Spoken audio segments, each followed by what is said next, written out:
Hello, আমি সোমা হালদার। এই প্রথম আমি বড় ভিডিওতে ভয়েস ওভার দিচ্ছি।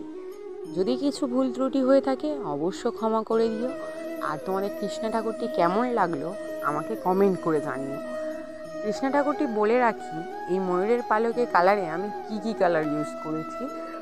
এক সবুজ কালার, তারপর দিয়েছি ব্লু কালার, দেন তারপরে দিয়েছি ব্ল্যাক কালার এবং তারপরে হোয়াইট কালার, ওটা হাইলাইটের জন্য দিয়েছি।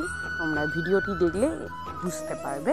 তো আমি যদি কিছু ভুল বলে থাকি তাহলে অবশ্য ক্ষমা করে দিও। প্রথম ভয়েস ওভার দিচ্ছি। আর ভালো লাগলে লাইক কমেন্ট শেয়ার করো। আর তোমাদের কাছে যেটা বলার ছিল, এই যে কৃষ্ণা ঠাকুরটি আমার ইন্সপায়ার হলো আমার ইনস্টাগ্রামের একটা দিদিভাইয়ের দেখে এই কৃষ্ণা ঠাকুরটি আমার খুব ভালো লাগায়, তাই আমিও চেষ্টা করলাম। হয়েছে কি না হয়েছে সেটা তোমরা কমেন্টে আমাকে জানিও। আমি দুটো ফটোই অ্যাড করে দেবো। ওই দিদিটি যেটা এঁকেছে